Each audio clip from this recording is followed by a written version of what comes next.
Again. Good morning. Ohayo gozaimasu. Magandang umaga all over the world. Today's vlog is magluluto ako ng yakisoba.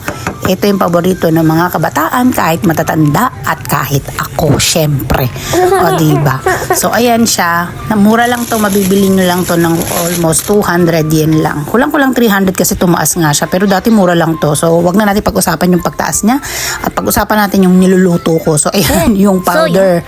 Yan na yung pinakalasa niyan, or aji kung tawagin sa Japanese. Tapos meron siyang 3 pack sa loob. Tapos, syempre, buhusan natin ng konting tubig, water, para mabuwaghag siya kapag hinalo natin ng chopstick. So, ayan, napansin nyo, mahilig ako magluto ng naka-chopstick. Ewan ko, nakasanayan ko na kasi mas gamay ko yung chopstick kesa sa sandok. No, paghahaluin ko lang at hirap na ako kasi maliit nga siya.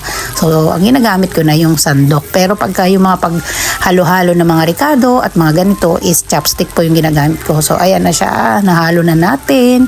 At maya-maya lang, madali lang tong lutuin kahit sa inyo, no? Kahit saan yung lutuin, napaka-instant lang to. 3 minutes, wala pa, luto na, no?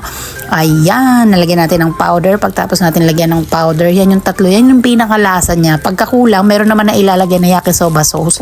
Tapos lagyan nyo ng mayonnaise sa huli kapag gusto nyo pang lagyan ng mga toppings. Pero yung nilagay ko dyan, yun nga, hindi ko na nasabi yung beef at saka yung red na hotdog. Kahit walang hotdog, bahala kayo kung anong gusto nyo. Pwedeng chicken, bahala kayo. Para rin siya naman pansit, no?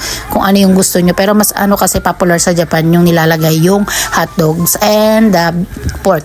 So, ayan, konti na lang luyan. Pag nakita nyo yung kulay, ano na siya, ganyan parang orange. Yan, luto na yan. Konting inin lang. Tapos, ayan na, ready to eat na. O, diba? Ay, meron pa pala tayong nilalagay na pahabol dyan. Nalagyan ko siya. Wala kasi akong cabbage o repolyo. So, yun nasa rep lang. Yun na lang ilalagay ko dito yung toge, or sa Japanese is moya. Ayan na, nilagay na natin yung moyashi. Tapos, paglagay natin ng moyashi, ang gagawin natin dyan, syempre, tatakpan natin yan para pagbukas natin is ready to cook or luto na siya. So, takpan na natin. Pagkatapos ng ilang minuto, bukas na. At ayan na. O, diba? Luto na yan. Okay lang half cook yung yakisoba. Halika na, kain na tayo!